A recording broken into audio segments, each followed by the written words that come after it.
Hello, KTET എക്സാമിൻ്റെ defence മെക്കാനിസവുമായി ബന്ധപ്പെട്ട നോട്ട്സിൻ്റെ part 2 ആണിത്.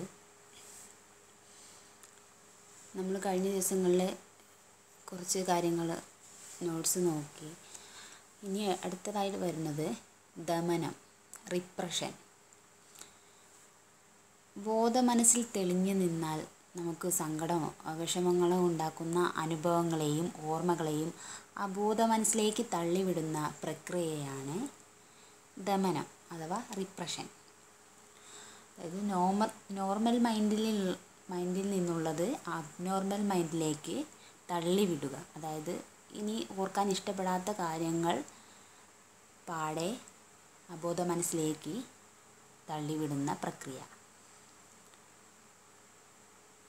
അടുത്തത് പ്രതിഗമനം, റിഗ്രഷൻ. സങ്കടപ്പെടാതിരിക്കാൻ മുൻപ് സന്തോഷം തന്നിരുന്ന കാര്യങ്ങളിലേക്ക് തിരിച്ചു പോവുക. അതിനുദാഹരണമായിട്ട് നമ്മുടെ കുട്ടികളൊക്കെ ചെയ്യുന്ന കാര്യമാണ്.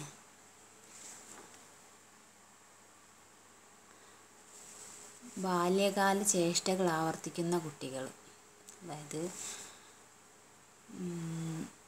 ഇപ്പോൾ ഇളയൊരു കുട്ടി ഉണ്ടാകുമ്പോൾ മൂത്ത കുട്ടിക്ക് ചിലപ്പോൾ കുറച്ച് അമ്മമാർ അല്ലെങ്കിൽ മാതാപിതാക്കൾ കുറച്ച് അവരോടാണ് സ്നേഹം കാണിക്കുക എന്ന് തോന്നിയിട്ട് ചില കുട്ടികളെ പോലെ പെരുമാറുക, അവരെ ചെറുപ്പത്തിലുള്ള പോലെ പെരുമാറുക, അതൊക്കെ ചെയ്യാറുണ്ട്.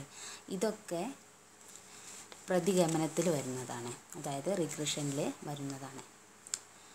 നെക്സ്റ്റ്, നിഷേധവൃത്തി, നെഗറ്റീവിസം. മറ്റുള്ളവരുടെ അഭിപ്രായങ്ങളും നിർദ്ദേശങ്ങളും എല്ലാം പാടെ നിഷേധിക്കുക. പിന്നെ നിരാശ ഉണ്ടാകുമ്പോൾ അതിനനുസരിച്ചിട്ട് നന്നായി പ്രതികരിക്കുക. പ്രശ്നങ്ങളെയും തടസ്സങ്ങളെയും നേരിടാനുള്ള ഒരു കഴിവില്ലായ്മ. ഇതൊക്കെ നെഗറ്റീവിസത്തിൽ വരുന്നതാണ്. നെക്സ്റ്റ്, സഹാനുഭൂതി പ്രേരണം, സിമ്പത്തിസം. മറ്റുള്ളവരുടെ സഹാനുഭൂതി, അതായത് മറ്റുള്ളവർ നമ്മളെ മേൽ ഒരു സഹാനുഭൂതി തരുന്നുണ്ടെന്ന് കണ്ടാൽ അത് മുതലെടുക്കുന്നു. ഇത്തരം ഒരു ഡിഫൻസ് മെക്കാനിസമാണിത്, മറ്റുള്ളവരുടെ സഹാനുഭൂതി മുതലെടുക്കുന്നവർ. അടുത്തത് പിൻവാങ്ങൽ, റിട്രീറ്റ് ഓർ വിത്ഡ്രോവൽ. എന്തെങ്കിലും പ്രവർത്തനങ്ങൾ നൽകുകയാണെങ്കിൽ അതിൽ നിന്നും എന്തെങ്കിലും ആരോഗ്യം ശരിയല്ല, എനിക്ക് ശാരീരികമായിട്ട് എന്തെങ്കിലും ബുദ്ധിമുട്ടുണ്ട് എന്നെല്ലാം പറഞ്ഞ് ഒഴിഞ്ഞു മാറുന്ന ഒരു പ്രവണത. ദിവാസ്വപ്നം കാണുന്നവരുള്ള ചില പകലിരുന്ന് സ്വപ്നം കാണാണ്. ഇതൊക്കെ ഇക്കൂട്ടരിൽ വരുന്നതാണ്. വിഡ്രോവൽ അഥവാ റിട്രീറ്റ്, പിൻവാങ്ങൽ. അടുത്തത് ഒട്ടകപക്ഷി മനോഭാവം, ഓസ്ട്രിച്ച് മെത്തേഡ്. പ്രശ്നങ്ങൾ നേരിടുമ്പോൾ അറിഞ്ഞില്ലെന്ന് നടിക്കുക. ഞാനിതൊന്നും അറിഞ്ഞതല്ലാന്ന് നടിച്ചുകൊണ്ട് ശ്രദ്ധിക്കാതിരിക്കുക. അപ്പോൾ ഉദാഹരണമായിട്ട് ക്ലാസ്സിൽ ചോദ്യം ചോദിക്കുമ്പോൾ ഉത്തരം അറിയാൻ വയ്യാത്ത കുട്ടി മറ്റെന്തോ ശ്രദ്ധിച്ചിരിക്കുന്ന ഭാഗത്തിലിരിക്കുന്നു. ഈ ഒട്ടകപക്ഷി മനോഭാവം എന്ന പേര് വരാൻ തന്നെ കാരണം ഒട്ടകപക്ഷീൻ്റെ ഒരു പ്രത്യേക ഒരു സ്വഭാവമാണ്. കൊടുങ്കാറ്റുണ്ടാകുമ്പോഴൊക്കെ അതിൻ്റെ തല മണലിൽ പൂഴ്ത്തി വയ്ക്കുന്നു. അപ്പോൾ കൊടുങ്കാറ്റുണ്ടായാലും എനിക്കത് ബാധിക്കേണ്ട എന്നുള്ള രീതിയിൽ തല പൂഴ്ത്തി വെച്ചാൽ ഒട്ടകപക്ഷി ഇങ്ങനെയാണ് ചെയ്യുന്നത്. അപ്പോൾ ഇതേ ഒരു രീതിയാണ് ഈ മെത്തേഡിലുള്ളത്.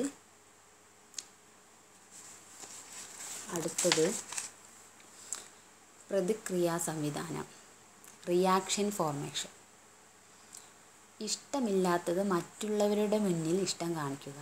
ഇപ്പോൾ നമ്മൾ ആരെങ്കിലും ഇഷ്ടമില്ല, ഏതെങ്കിലും ഒരു വ്യക്തിയോട് ഇഷ്ടമില്ല, അല്ലെങ്കിൽ എന്തെങ്കിലും ഒരു കാര്യം ഇഷ്ടമില്ല, ഇതെല്ലാം നമുക്ക് ഇഷ്ടമില്ലെങ്കിലും അത് മറ്റുള്ളവരുടെ മുന്നിൽ ഇഷ്ടമായി പ്രകടിപ്പിക്കുക.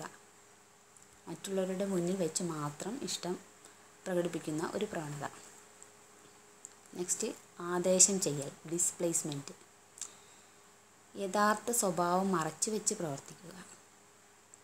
നമ്മൾ ഈ സ്വഭാവമാണെന്ന് മറ്റുള്ളവരെ അറിയിക്കാതെ ആ സ്വഭാവം മറച്ചു വെച്ച് പ്രവർത്തിക്കുന്ന ഒരു ഡിഫൻസ് മെക്കാനിസമാണിത്. ഉദാഹരണം, മക്കളോടുള്ള ദേഷ്യം അധ്യാപകർ വിദ്യാർത്ഥികളിൽ തീർക്കുന്നു. ഇതെല്ലാം ഇപ്പോൾ ഉണ്ടെന്നല്ല ഞാൻ പറയണേ, അത് ഒരു ഉദാഹരണമായി പറയുകയാണ്. Next ഭ്രമകൽപ്പന, fantasy.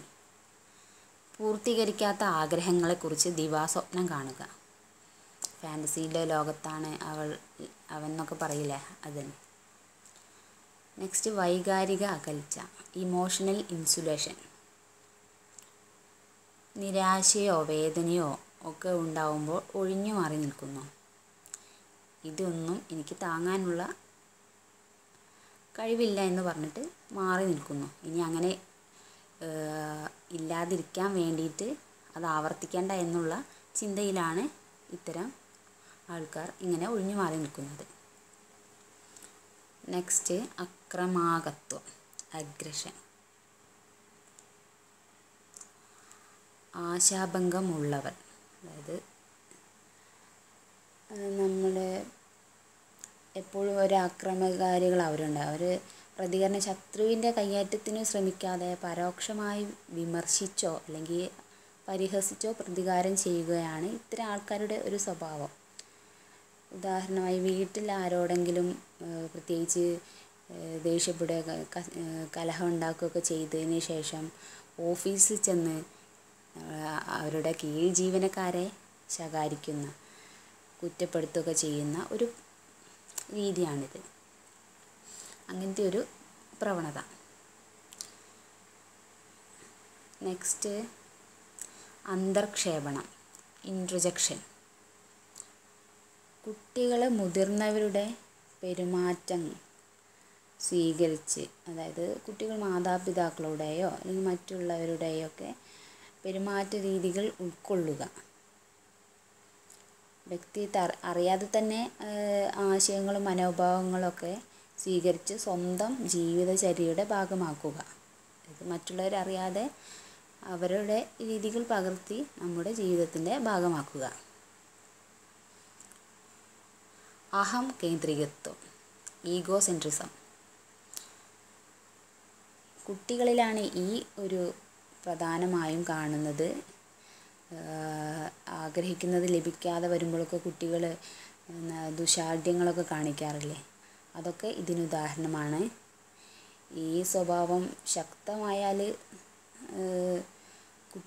കുട്ടികളിലായാലും സാമൂഹ്യ ജീവിതത്തിൽ വളരെയധികം പ്രതിസന്ധികൾ നേരിടും. അവസാനമായി ശ്രദ്ധാഗ്രഹണം, അറ്റൻഷൻ ഗെറ്റിംഗ്. കുട്ടികൾക്ക് അവർ ആഗ്രഹിക്കുന്ന വിധം പരിഗണന ലഭിക്കാതെ വരുമ്പോൾ അവർ സ്വീകരിക്കുന്ന ഉപാധിയാണിത്, ശ്രദ്ധാഗ്രഹണം, അറ്റൻഷൻ ഗെറ്റിംഗ്. ഏറ്റവും കൂടുതൽ ശിശുക്കളിലാണ് ഇത്. കുട്ടികളെ എന്തെങ്കിലും വാശി പിടിച്ച് കരയുക അല്ലേ, ഏറ്റവും കൂടുതൽ കരച്ചിലോടെയാണ് കുട്ടികൾ എന്തെങ്കിലും നേടാനോ അല്ലെങ്കിൽ നമ്മുടെ ശ്രദ്ധ അങ്ങോട്ട് തിരിയാനൊക്കെ അവരുപയോഗിക്കുന്ന ഒരു ഉപാധി കരച്ചിലാണ്. പിന്നെ കുറച്ചുകൂടി മുതിർന്നു കഴിഞ്ഞാൽ കുട്ടികൾ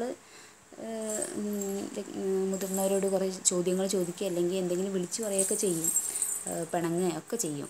അപ്പോൾ അതൊക്കെ ഈ ഒരു അറ്റൻഷൻ ഗെറ്റിംഗ്, ഇതൊക്കെ ഒരു ഡിഫെൻസ് മെക്കാനിസത്തിൻ്റെ ഭാഗമാണ്. ഈ നോട്ട്സ് ഇത്രയേ ഉള്ളൂ. ഇഷ്ടപ്പെട്ടെങ്കിൽ ലൈക്ക് ചെയ്യണം, സബ്സ്ക്രൈബ് ചെയ്യണം. Thank you.